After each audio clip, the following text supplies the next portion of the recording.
नमस्कार, स्वागत है आपका खास खबर में और मैं हूं आपके साथ दुर्गेश पांडे। खास खबर में आज हम बात करेंगे राष्ट्रपति चुनाव के नामांकन को लेकर द्रौपदी मुर्मू के बारे में, लेकिन अभी बात करेंगे इस वक्त की बड़ी खबर की। इस वक्त की बड़ी खबर दिल्ली से आ रही है। संसद भवन के लिए रवाना हुए हैं सीएम मनोहर लाल। राष्ट्रपति पद के लिए नामांकन दाखिल करेंगी द्रौपदी मुर्मू। नामांकन की प्रक्रिया में शामिल होंगे सीएम मनोहर लाल। बीजेपी के कई नेता भी मौजूद रहेंगे नामांकन के दौरान।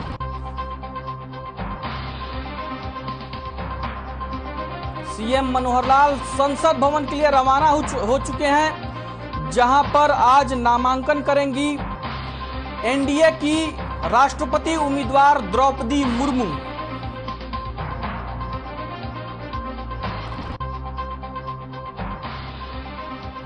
दिल्ली से इस वक्त की बड़ी खबर हम आप तक पहुंचा रहे हैं। राष्ट्रपति पद के लिए नामांकन करेंगी द्रौपदी मुर्मू और बीजेपी के कई नेता इस दौरान मौजूद रहेंगे।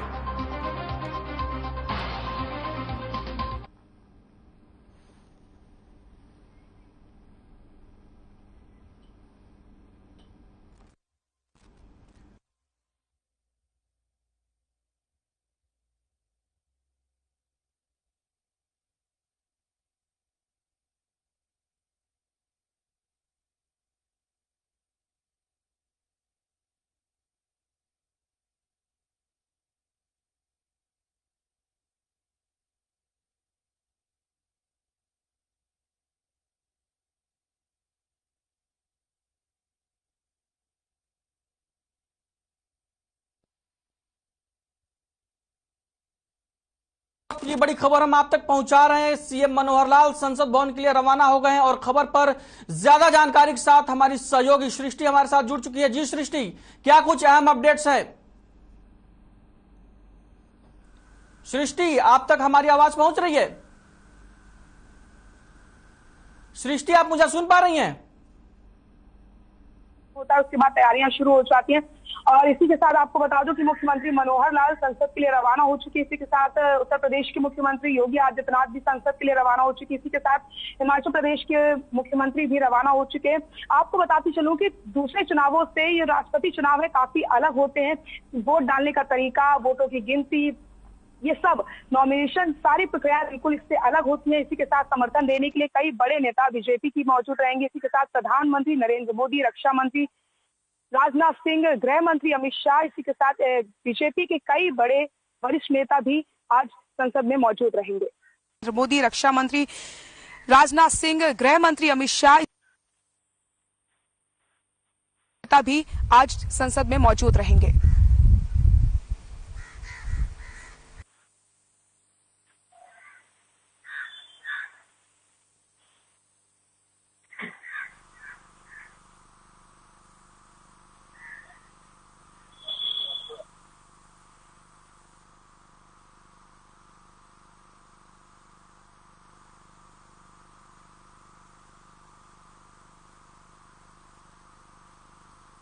सृष्टि, मेरी आवाज आपको मिल रही है?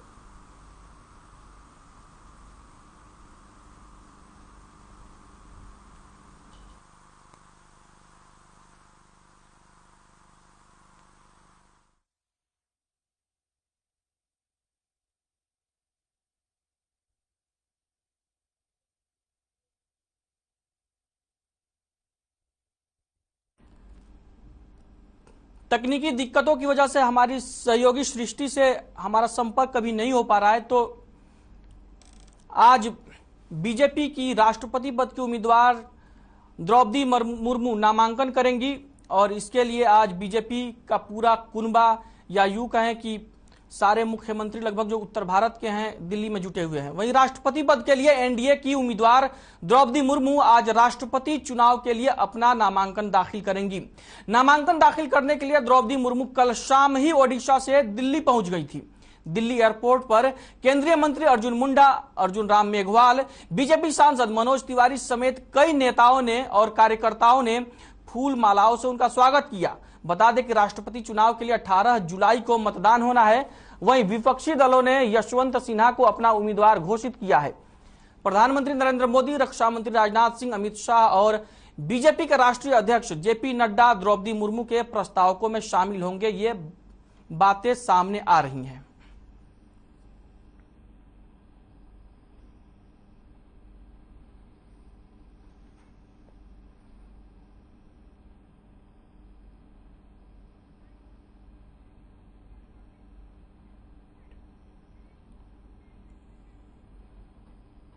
तो द्रौपदी मुर्मू के नामांकन को लेकर ही हमारे साथ चर्चा करने के लिए बीजेपी से सत्यव्रत शास्त्री जुड़े हुए हैं, प्रवक्ता हैं बीजेपी के। टीना कर्मवीर जी जुड़ी हुई हैं कांग्रेस से, ये प्रवक्ता हैं कांग्रेस की। दोनों मेहमानों का बहुत बहुत स्वागत है हर खबर में। और इसी खबर पर हमारी सहयोगी सृष्टि भी जुड़ी हुई है। सत्यव्रत शास्त्री जी, सबसे पहले मैं आपके पास आना चाहूंगा। सर, एनडीए उम्मीदवार के तौर पर आज नामांकन दाखिल करने जा रही हैं द्रौपदी मुर्मू जी, जीत की कितनी संभावनाएं देखते हैं आप? देखिए, वो तो सब चीजें भारतीय जनता पार्टी के पक्ष में है जी। 100 से 101% भारत के राष्ट्रपति पद की एनडीए की उम्मीदवार श्रीमती द्रौपदी मुर्मू अब केवल चुनाव प्रक्रिया शेष है, बाकी जीत उनकी झोली में है। लेकिन मैं ये जीत उनकी न कहकर भारत के उस तबके की जीत कहूंगा जिसको अब तक भारत की राजनीति या भारत के जो वैश्विक स्तर पर देखते हैं तो एक ऐसा वर्ग भारत में रहता है जो भारत की आत्मा तो कहा जाता है, लेकिन इसको कभी उचित प्रतिनिधित्व नहीं मिला। भारतीय जनता पार्टी ने अपने शासन तंत्र की ताकत के आधार पर वर्तमान में जो महामहिम राष्ट्रपति पद का जो चुनाव हो रहा है उसमें ऐसे वर्ग को प्रतिनिधित्व देने का काम किया है जो बहुत लंबे समय से इस प्रकार की राजनीतिक और सामाजिक स्तर के ऊपर अपनी उपस्थिति दर्ज कराना चाह रहा था। सत्यव्रत शास्त्री जी, आपको रोकना चाहूंगा, हमारी सहयोगी सृष्टि इस पूरी खबर पर नजर बनाए हुए हैं। सृष्टि, क्या कुछ अहम अपडेट है आपके पास? अभी क्या हो रहा है दिल्ली में?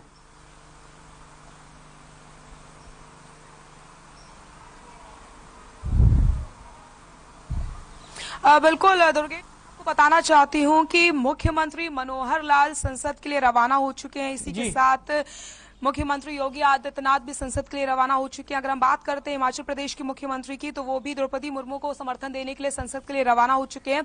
और कल द्रौपदी मुर्मू ने प्रधानमंत्री नरेंद्र मोदी से मुलाकात की थी। इसी के साथ अमित शाह से भी उनकी मुलाकात हुई थी, गृह मंत्री से, रक्षा मंत्री राजनाथ सिंह से भी उन्होंने मुलाकात की थी। आप देखिए, जिस तरीके से राष्ट्रपति चुनाव की अगर हम बात करते हैं तो राष्ट्रपति को डालने का जो तरीका होता है वो बिल्कुल यहाँ पर अलग होता है। तो इसी के साथ आपको मैं बता दूं कि 29 जून तक नामांकन दाखिल किए जा सकते हैं। इसी के साथ 18 आपको बताते चलूं जुलाई को यहाँ पर वोटिंग होनी है। और इसी के साथ आपको बता दें कि 24 जुलाई को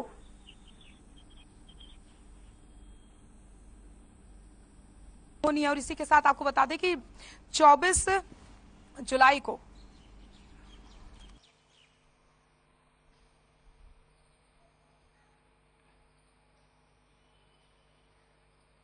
राष्ट्रपति रामनाथ कोविंद का जो कार्यकाल है वो खत्म होने वाला है। तो यहाँ पर समर्थन देने के लिए पूरी तरीके से और राज्यों के मुख्यमंत्री भी पहुंच चुके हैं संसद में, और 12 बजे द्रौपदी मुर्मू नॉमिनेशन दाखिल करने वाली हैं।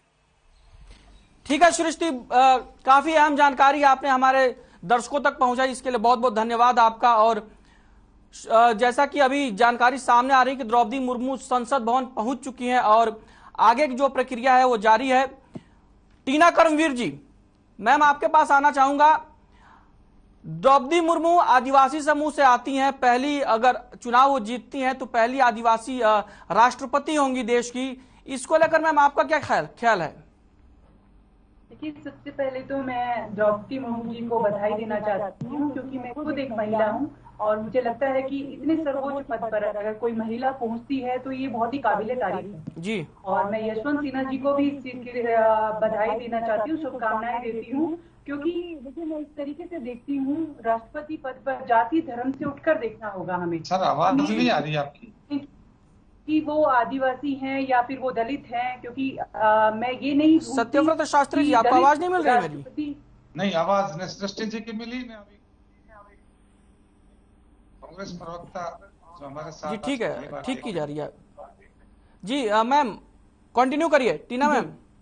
जी, मैं ये कहना चाहती हूँ कि जिस तरीके से देश के अंदर जब दलित राष्ट्रपति होते हुए जी हाथरस जैसा कांड इस देश में हो सकता है, तो मैं इस बात से बिल्कुल वाकिफ हूँ और मैं ये जानती हूँ कि यदि कोई आदिवासी महिला अगर राष्ट्रपति बनती जी। हैं और उसमें उसके बावजूद भी अगर आदिवासियों के मैम अधिकार और मैं ये उनके जानना उनके चाहूंगा कि अधिकारों का आप सम्मान नहीं द्रौपदी होता है। मुर्मू की तो इस बात- उम्मीदवारी को कैसे देखती हैं? घटनाएं तो बहुत होती रहती हैं देश में, द्रौपदी मुर्मू की उम्मीदवारी को आप कैसे देखती हैं?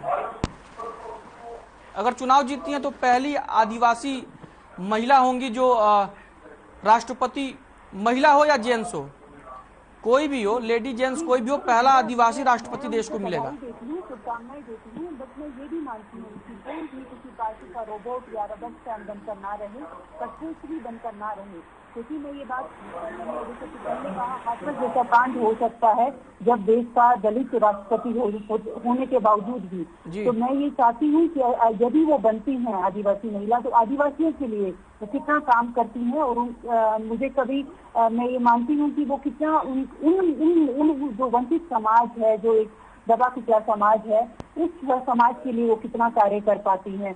मैम आप उनकी उम्मीदवारी का समर्थन करती हैं कि नहीं? वो एक जी, आप द्रौपदी मुर्मू जी की उम्मीदवारी का समर्थन करती हैं? मैं समर्थन में, मैं तो जाहिर सी बात है मैं विपक्ष के साथ हूँ, तो मैं विपक्ष के यशवंत सिन्हा जी तो दिक्कत क्या है विपक्ष की? मैं ये कहना चाह रही हूँ, अगर देश को पहला आदिवासी राष्ट्रपति मिलने जा रहा है तो विपक्ष की दिक्कत क्या है? क्यों नहीं सर्वसम्मति से क्या कहते हैं द्रौपदी मुर्मू जी का चुनाव हो सकता है? विपक्ष को दिक्कत है क्या आदिवासी राष्ट्रपति से? मैंने पहले कहा कि यशवंत सिन्हा जो हैं वो एक नव उदारवादी चिंतक हैं और वो भाजपा से ही निकले हैं और भाजपा के पैंतरे भी जानते हैं और वो समझ रखते हैं। तो मैं चाहती हूँ कि राष्ट्र के अंदर, देश के अंदर एक ऐसे, क्योंकि मुल्क जिस दौर से गुजर रहा है उसमें एक ऐसी राष्ट्रपति हो, चाहे वो महिला हो चाहे पुरुष हो, जो देश का रखा, क्योंकि देश का रखवाला कौन है? राष्ट्रपति ही होता है। तो सर्वोच्च पद पर ठीक है टीना मैम, मैं आपको रोकना चाहूंगा। अमित नेहरा जी हमारे साथ राजनीतिक विश्लेषक के तौर पर जुड़े हैं। अमित नेहरा जी बहुत बहुत स्वागत है आपका सर हर खबर में। नेहरा जी आवाज मिल रही है आपको? अमित नेहरा जी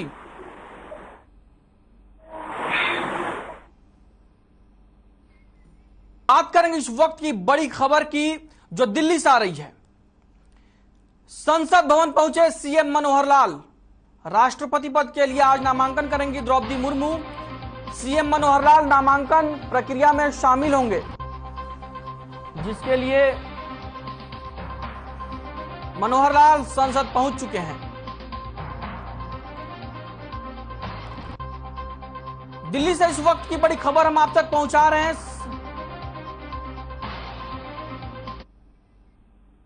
तो राष्ट्रपति के चुनाव के लिए एनडीए उम्मीदवार की जो द्रौपदी मुर्मू है उनकी नामांकन को लेकर हम चर्चा कर रहे हैं और इस चर्चा में हमारे साथ जुड़े हुए हैं मेहमान बीजेपी से सत्यव्रत शास्त्री और टीना कर्मवीर जी हैं कांग्रेस से। सत्यव्रत शास्त्री जी आवाज मिल रही है आपको? हाँ, मेरे पास आ रही है आपकी आवाज जी।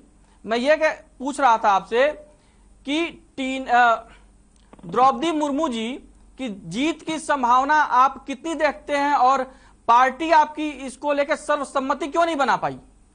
अगर राष्ट्रपति का चुनाव सर्वसम्मति से होता तो सर ये आप भी जानते कितना अच्छा होता देश के लिए। देश के प्रथम नागरिक का पद है राष्ट्रपति। देखिए, अभी इस विषय पर हम चर्चा कल भी कर रहे थे, आज फिर मैं इस बात को कहता हूं जी कि भारत का ये पहला अवसर है जब इस प्रकार के एक बहुत बड़े सामाजिक बदलाव की बयान भारतीय जनता पार्टी अपने राष्ट्रपति पद के उम्मीदवार के रूप में लेकर आ रही है जी। एनडीए के सभी घटकों ने एक सहमति ध्वना के बाद यूपीए के पास उनके बड़े नेताओं से बातचीत करने का प्रयास किया जी। बातचीत बढ़ी नहीं तो यह देश का सौभाग्य होता कि कांग्रेस और उनके समर्थित लोग भी यदि इस वर्ग के व्यक्ति को इस पद के ऊपर बैठता देखता तो देश का जो है मस्तक गर्व से खड़ा हो जाता। लेकिन क्योंकि कांग्रेस के हाथ में विपक्ष की डोर नहीं, ममता बनर्जी को, और ममता बनर्जी का इतना कैडर नहीं है कि विपक्ष के नाते उनसे बात की जाए। विपक्ष के नाते आज भारत के अंदर यदि सबसे बड़ी पार्टी है तो कांग्रेस है। कांग्रेस के नेताओं ने अपने आप को इसलिए सरेंडर कर दिया बाकी पार्टियों के कि हो सकता है इनके सहारे अपनी बाजी पार हो जाए। अब तक ये सारे दल इसके सहारे आते थे, अब कांग्रेस इनके सहारे होगी और कांग्रेस के नेताओं ने कुछ सकारात्मक संकेत इस राष्ट्रपति के सहमति के चुनाव के ऊपर नहीं दिए। टीना कर्मवीर जी, आपने सरेंडर कर दिया टीएमसी का आगे। यशवंत सिन्हा तो टीएमसी के ही नेता थे, हाल में उपाध्यक्ष थे वो टीएमसी के।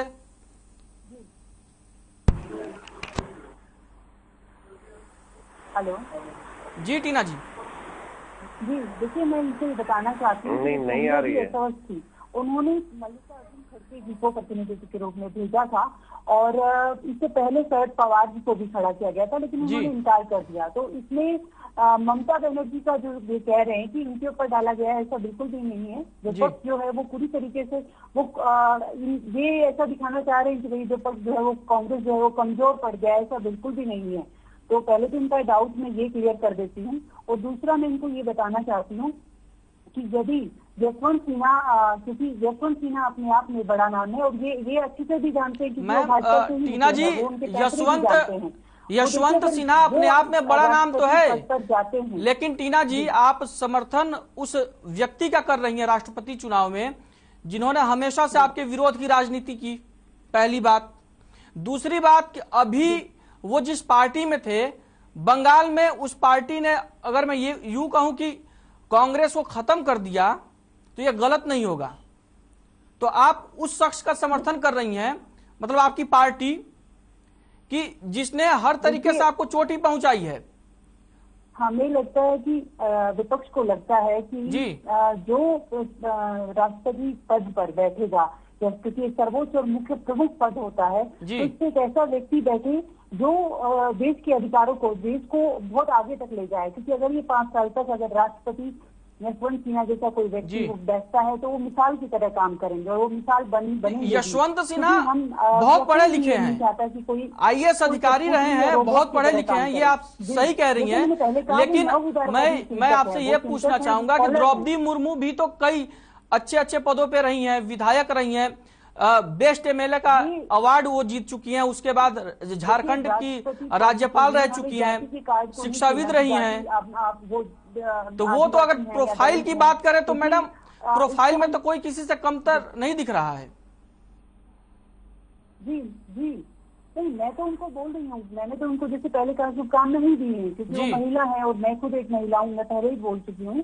बट मैं ये चाहती हूँ कि भाई देश के अंदर कोई ऐसा, क्योंकि मुल्क जिस हालात में गुजर रहा है उसमें एक ऐसा व्यक्ति होना चाहिए, ऐसा व्यक्ति ही आना चाहिए जो, क्योंकि देखिए हिंसा कितनी बढ़ रही है, अराजकता कितनी बढ़ रही है, जो काबू कर पाए। क्योंकि लगातार मैंने पहले भी आपके चैनल के माध्यम से कहा कि जब दलित राष्ट्रपति होने के बावजूद भी हाथरस जैसा कांड इस देश में देखा है, उस लड़की को जला दिया गया, तो टीना जी आपको रोकना चाहूंगा। राजनीतिक विश्लेषक के तौर पर हमारे साथ जुड़े हुए हैं अमित नेहरा जी। अमित नेहरा जी के पास हम बाद में आते हैं। सत्यव्रत शास्त्री जी, क्या कहेंगे आप? टीना जी का जवाब दीजिए। जिस प्रकार से टीना कर्मवीर जी कह रही हैं कि जी देश ऐसे दौर से गुजर रहा है। नहीं शास्त्री जी, देखिए कैसे दौर से गुजर रहा है जब देश सत्यव्रत जी बात यह है कि टीना जी ये कह रही हैं कि एक दलित राष्ट्रपति होते हुए भी हाथरस में जो कांड हुआ, जिसके बारे में आप भी जानते हैं, पूरा देश जानता है, काफी सुर्खियां बटोरी थी उस कांड ने, तो अगर एक आदिवासी महिला राष्ट्रपति बनती है तो इसकी क्या गारंटी है कि आदिवासियों के हितों की रक्षा होगी? सुनेंगे आप? जी बोलिए। देखिए, पहले तो मैं टीना कर्मवीर जी के प्रश्न जो शंकाओं का निवारण करता हूं कि देश ऐसे दौर से गुजर रहा है। जी कैसे दौर से? जब उसकी मान्यताओं को विश्व अपना रहा है। जी देश ऐसे दौर से गुजर रहा है जब निर्यात के क्षेत्र में उछाल है। देश ऐसे दौर से गुजर रहा है जब गरीब किसान और मजदूर के हितों की पॉलिसियां बन रही है। देश ऐसे दौर से गुजर रहा है जब कोरोना महामारी में दुनिया के बड़ी बड़ी स्वास्थ्य सेवाएं ध्वस्त हो गई, तो भारत का कितना बड़ा जनसंख्या और कितना घनत्व था वो सुरक्षित है। देश ऐसी अवस्था से गुजर रहा है जब आदिवासी भी ये सोच सकता है कि हमारा राष्ट्रपति हो सकता है। देश ऐसे दौर से गुजर रहा है जब देश के आर्थिक विकास का ढांचा दुनिया की अमित नेहरा जी, आवाज मिल रही है सर आपको? और ऐसे दौर से गुजर रहा है जिस दौर को देखकर दुनिया आश्चर्यचकित है। और टीना करमवीर जी कह रही है कि ऐसे दौर से गुजर रहा अमित नेहरा जी, कांग्रेस की हालत पतली हो गई। कांग्रेस कहीं टिकने की नहीं है। कांग्रेस की विपक्ष की ताकत मानने के लिए उनकी झोली में बैठी, उनकी गोद में बैठी है, तो भी वो धुतकारेंगे कि पुचकारेंगे ये इनको पता नहीं है। और कह कि देश ऐसी, अरे वो जमाना गया टीना करमवीर जी जब लोग कहते थे कि Indira is Congress, Congress is Indira, India is Congress और कांग्रेस इज इंडिया। उस समय नहीं है। आज जनता जो है वो अपने विवेक से, स्वविवेक से अपने हितों की रक्षा करने में सक्षम है। और इसलिए देश की जनता बहुत बड़े बहुमत से भारतीय जनता पार्टी के उम्मीदवारों को जिताकर देश की मुख्य धारा राजनीतिक धारा के अंदर लेकर आ रही है। और जब देश कांग्रेस डाउन जा रही है तो इसका मतलब देश नहीं जा रहा। सोचना देश को नहीं है, सोचना तो कांग्रेस को है। सत्यव्रत जी, आपको रोकना चाहूंगा। अमित नेहरा हमारे साथ जुड़े हुए राजनीतिक विश्लेषक के तौर पर। अमित जी, आवाज मिल रही है आपको? अमित नेहरा जी, जिनकी आवाज आ रही है उनकी आवाज दबा रहे हो, जिनकी आवाज नहीं आ रही उनसे आवाज ले रहे हो। शास्त्री जी, हमारे साथ जो जितने भी मेहमान जुड़े हुए हम तो सबसे बातचीत करेंगे ना। लेकिन आप इस टीम को ठीक तो करो। नहीं, वो ठीक आवाज हो रही तो है आए सबकी। जी, कंटिन्यू करिए आप। मैं कह रहा था कि आज हेलो अमित नेहरा जी, ये आपसे सवाल था मेरा कि जी, आपसे यह सवाल था सर कि आप द्रौपदी मुर्मू जी की उम्मीदवारी को किस तरीके से देखते हैं राष्ट्रपति के तौर पर?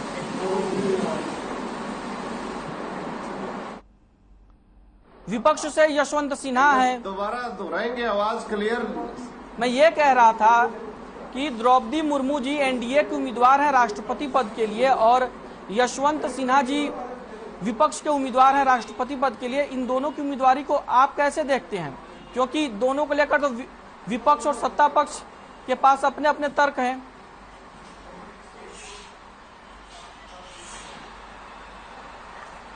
देखिए, इन दोनों की उम्मीदवारी को तो मैं इस आधार पे देखता हूं कि जिस समूह के पास ज्यादा वोट होंगे वो जीत जाएगा, जिसके पास कम होंगे वो हार जाएगा। इसके अलावा तो कोई है नहीं। व्यवहारिकता हो गई थी आयु वर्ग और जब द्रौपदी मुर्मू की उम्मीदवारी तय हुई थी तो एनडीए के पास 13,000 के आसपास वोट कम थे जी। जो 50% पूरे करने के लिए। जी हाँ, जी। लेकिन जैसे ये उड़ीसा में जो जी बीजेडी ने समर्थन दे दिया और ये एनडीए उम्मीदवार के लिए वोट जुट गए। अगर ये पूरी तरीके से एनडीए के जो उम्मीदवार है द्रौपदी मुर्मू, उनके पक्ष में लगभग 52% वोट हो चुके हैं। तो खास खबर में फिलहाल के लिए इतना ही। आप सभी तीनों मेहमानों का हमारे साथ जुड़ने के लिए बहुत बहुत धन्यवाद, चर्चा में हिस्सा लेने के लिए आपका। तो खास खबर में फिलहाल के लिए इतना ही। मुझे दीजिए इजाजत और आप देखते रहिए हर खबर।